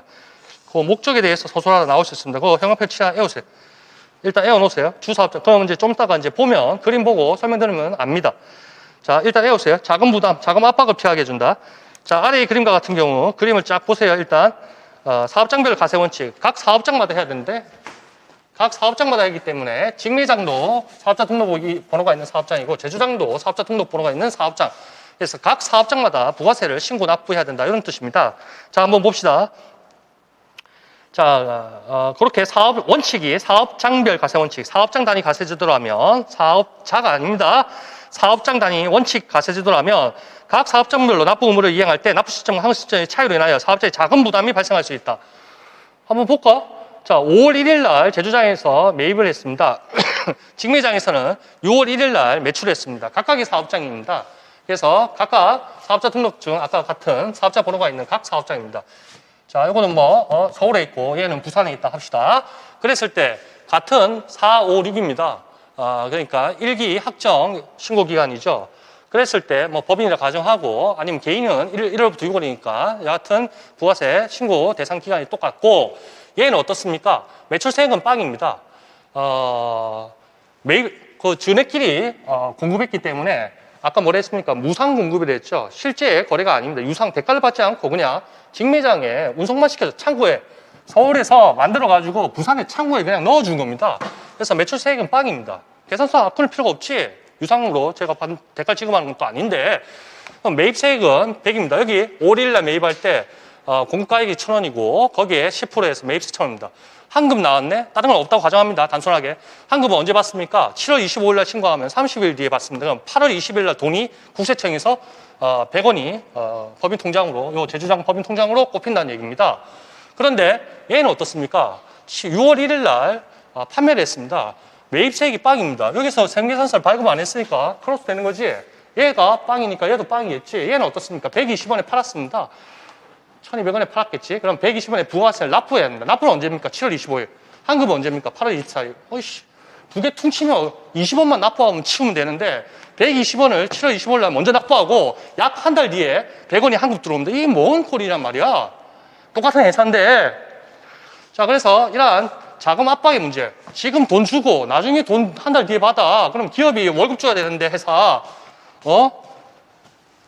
자, 그래서 기업이 문 닫을 그렇게 지금 폐업할 수도 있단 말이야. 자금 압박 문제. 그래서 총괄하면 그냥 20만 퉁치면 되는 거 아니냐. 그런 겁니다. 그래서 납부를 총괄하겠다. A 사업장, B 사업장, 제주장이든 직매장이든 통 쳐가지고 20원만 납부하고 치우면 되는데 120원 납부했다가 한 달 뒤에 100원 들어올 걸 기다리고 있으면 이게 회사가 굴러가겠냔 말이야. 그런 뜻이죠. 자, 그림 보면 우리 다 알 수 있습니다. 자, 이러한 시점의 차이, 그림 위에 이러한 시점의 차이 7월 25일 날 납부하고 8월 24일 날 약 한 달 뒤에 환급되는 거, 일반 환급일 경우에 자, 이러한 시점의 차이, 즉 납부는 먼저 하고 환급 나중에 받아야 하는 불합리한 경우가 있기 때문에 사업자의 자금 압박 문제를 해소하고 납세 편의를 도모한다. 그거 짝 주가 행안편 7에 없어요. 그래서 그러한 목적으로 주사업장 총괄납부 제도를 도입한 것이다. 자, 특례 규정입니다. 사업장 단위 가세제도. 자, 사업장별 가세 원칙의 특례 예외 주사업장 총괄납부 반드시 해야죠. 주사업장 총괄납부. 자, 그림 받고 일단 밑에를 봐야 됩니다. 이제 하단 부분에 특례 두 번째 납세지에 대한 특례입니다. 각 사업장마다 납세하는 게 아니고 그 특례로 두 번째 사업자 단위 가세제입니다. 자, 총괄납부 제도하고 무슨 차이점이 있는지 잘 살펴봐야 됩니다. 사업장이 둘 이상, 둘 다 똑같죠?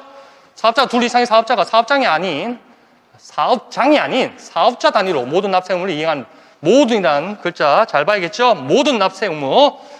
자, 이때 사업자 단위 가세제를 적용하는 사업장, 이게 주된 사업장 개념이라고 보시면 되겠죠?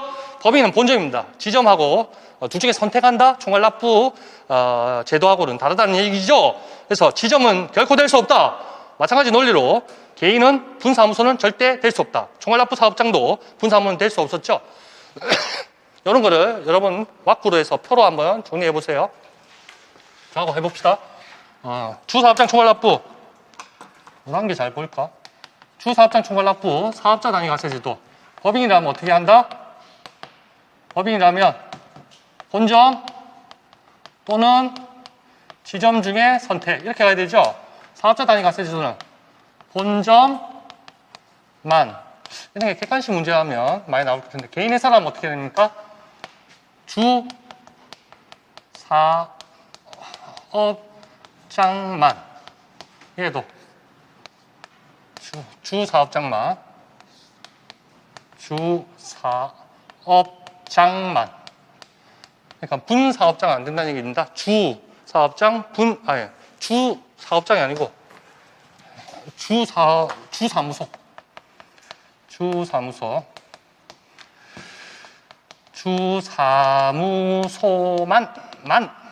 분사무소는 안 돼. 분사무소 안 돼. 지점 안 돼. 지점 둘 중에 선택. 자, 이렇게 해서 왁구를 한번 만들어 보시면 되고요. 그 다음 법인 뒤에 비영리 법인 했을 때 다른 표현이 있는데 그것까지 알 필요 없을 것 같고요. 너무 복잡하면 안 되니까.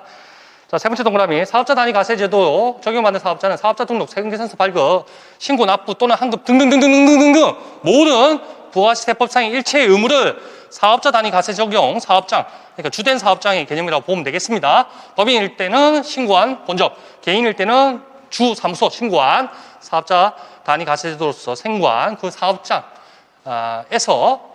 사업자 단위로 할 수 있으며 결정 뭐 어쩌고저쩌고도 관할 그 사업장 사업자 단위 가세 적용 사업장 관할 세무서장이 행사한다. 자, 예를 들어서 본점만 사업장 등록번호가 있다. 지점은 없다는 얘기입니다. 자, 개인일 때는 법인일 때는 본점, 지점 이렇게 표현 쓰고 개인일 때는 주사무소, 분사무소 이렇게 표현합니다. 그래서 뭐가 뭐라 해야 돼? 주된 사업장이냐, 중심이 되느냐, 크느냐. 그래서 본점, 그 다음에 그거보다 작은 단계 그랬을 때 지점. 저희도 회사 인천에 옛날에 본점 있고 지점 있고 지점이 한 두 군데 있었나? 그런 회사가 있었는데 세무 처리할 때 두 개 또 짬뽕해서 법인세 신고를 해서 좀 번거롭습니다. 그런 게. 자, 여하튼 자, 사업자 단위 가세제도의 적용을 받는 사업자는 모두 했고 좋고 사업자 단위 가세제도는 사업자의 납세 편의 및 납세 협력 비용을 절감하기 위한 목적의 제도이다. 자, 여기는 위에 거와 비슷합니다. 주사업장 총괄납부도 있는데 납세 편의 그것도 자금 압박 부담에서 벗어나게 해주겠다. 뭐 그런 취지가 사실 있는 거죠. 그 다음에 납세 협력 비용을 절감한다. 이건 뭡니까? 사무소마다 사업장마다 세금계산서 발행하고 사업장마다 세법상 의무 이행하고 뭐 그럴 필요 있느냐? 한 군데서만 하면 되지 않느냐? 그래서 납세 협력 비용을 절감하게 하겠다. 뭐 그런 목적의 제도입니다. 각 사업장마다 사업자 등록 신청하라고 하고, 제주도에 사업자 등록 신청하라고 하고, 지점이 있어가지고, 그 다음에 거제도에 또 지점이 있어가지고 사업자 등록 신청하라고 하고, 독도에 있어가지고 또 신청하라고 하고, 독도가 없겠지. 울릉도에 있어가지고 신청하라고 하고, 그럴 필요가 뭐가 있어? 서울에, 본점에, 거기서만 사업자 등록 신청하고, 거기서만 사업자 등록증 번호 받고, 거기서만 모든, 의무를 다하면 되는 거 아니냐. 그런 겁니다. 그러니까 납세 협력 비용을 자꾸 줄이게 만들어주죠. 절감하기 위한 목적의 제도이다. 판매 목적 타 사업장 반출한 것은 제하의 공고를 보지 않는다. 그 다음에 주 사업장 총괄 납부도 판매 목적 타 사업장 반출 제하의 공고를 보지 않는다. 그 취지에 대해서 이제 중간 부분에 대해서 얘기를 해드리겠습니다. 그림. 자, 일단 그림을 봅니다. 왼쪽은 공장입니다. 그게 위에 그림으로 치면 제조장이라는 뜻입니다. 오른쪽은 사업장인데 그건 직매장, 그렇게 개념으로 봐주면 되겠습니다. 왼쪽 그림, 오른쪽 그림, 아니 위에 그림, 밑에 그림이 이렇게 이어진다 이렇게 보시면 되겠습니다. 그림을 연결시키세요. 이렇게 두 개가 똑같은 개념이다 이렇게 봐주시면 됩니다. 직매장으로 해놓은 게 사업장, 공장으로 해놓은 게 제조장, 뭐 똑같은 개념이고. 자, 그랬을 때 공장에서는 원재료를 매입만 합니다.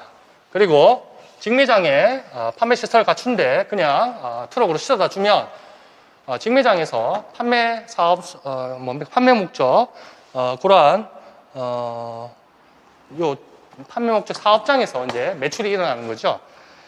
그랬을 때 얘가 이렇게 트럭으로, 물건을 실어줬는데 사실은 여기에 대가관계가 없기 때문에 실질적 제하의 공급이 아니다. 이렇게 보는 겁니다.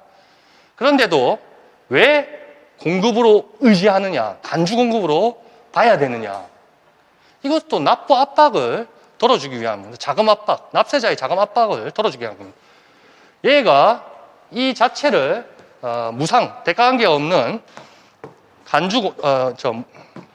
대가관계가 없는 실질적 공급이 아님에도 불구하고 공급으로 의지해야만 얘가 매출세액에서 매입세액 빼서 납부할 것 적게 만들어주고, 얘도 마찬가지입니다. 매출만 있으면 얘는 어떻습니까? 납부만 하고 볼일 다 볼 거 아닙니까? 그런데 이걸 공급으로 의지했기 때문에 매입세액이 생긴다는 겁니다. 그래서 자금을 한꺼번에 매출에 따른, 매출만 있었을 때 부가세 납부하는 것보다는 줄어든다는 얘기입니다. 자, 하다 보면 이제 이해됩니다. 너무 어려운 개념은 아닙니다. 그래서 여기에 1번, 2번이 아닌 경우를 했습니다. 그래서 주사업장 총괄 납부 제도라든지 사업자 단위 과세 제도가 아닌 경우에 그러한 어떤 동일한 효과를 발휘하는 제도가 실질 공급이 아님에도 불구하고 간주 공급으로 보는 이 판매 목적 타 사업장 반출이었습니다. 자, 그래서 매출세액에서 매입세액을 빼서 얘는 엄청 환급 뒤늦게 들어올 게 아니고 약간만 환급 받거나 아니면 약간 납부세액이 발생하게끔, 얘도 늘 매출만 있다가 얘가 이제 매출이 발생했으니까 얘는 매입세액이 있겠죠. 그러면 매입세액으로 빼주니까 엄청나게 납부세액이 있던 것에 비해서 줄어든 납부세액 또는 환급세액이 나올 리는 없겠지. 더 비싸게 사진 않을 테니까, 그거보다 더 싸게 팔진 않을 테니까. 그래서 조금이라도 납부세액을 줄이는 그런 역할을 합니다. 자, 한번 읽어보겠습니다. 제가 주사업장 총괄 납부 제도의 적용을 받는, 그러니까 위에 상단 부분이죠. 그러한 과세 기간에, 그러니까 세무서에 그러한 신청을 해서 우리는 주사업장 총괄 납부를 하겠소, 퉁치겠소, A, B 사업장, 그렇게 했는 기간에 자기 사업장과 관련하여 생산 취득한 제하를 타인에게 판매 목적으로 타 사업장에 반출한 것은 제하의 공급으로 보지 않으므로 세금 계산서를 발급하지 않아도 된다. 자, 두 가지 효과가 사실은 동일한 겁니다. 간주 공급, 그 중에 하나인 판매 목적 타 사업장 반출, 요거를 공급으로 의지하겠다. 그 취지하고 사업장 원칙의 특례 제도인 주사업장 총괄 납부나 사업자 단위 과세 제도나 납세자의 납부 압박을 덜어주겠다는 취지는 동일합니다. 공급이 아님에도 불구하고 공급으로 봐주자는 거죠.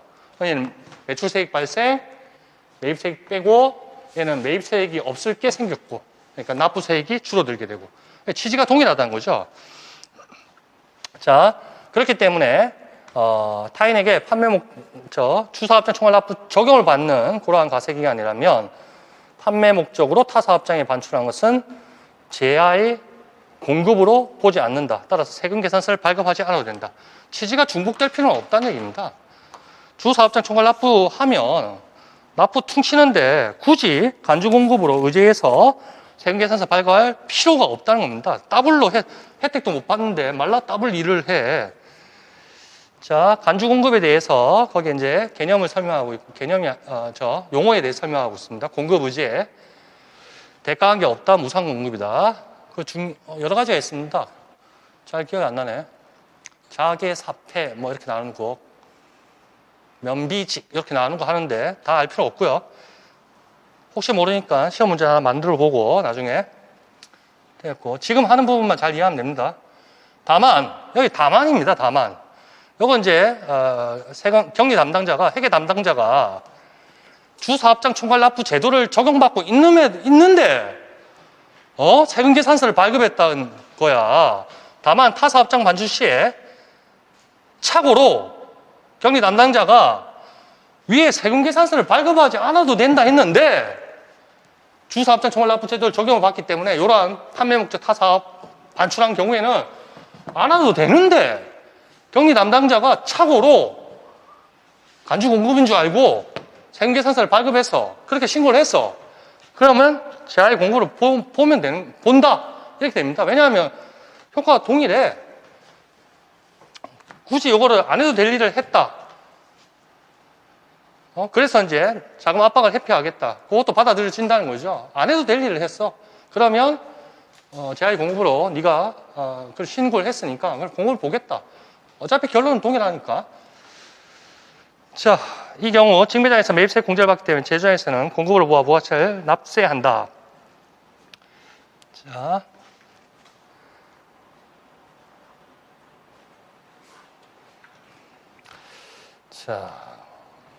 굳이 안 해도 될 일을 했어요.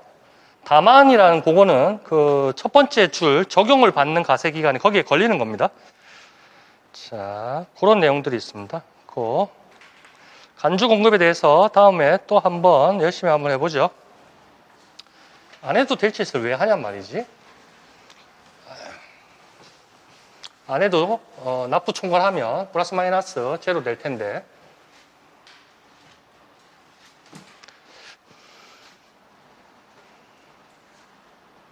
그 정도만 보면 되겠습니다. 넘기고 조금만 쉬었다 할까요? 네 문제밖에 못했네. 조금만 쉬었다 하죠.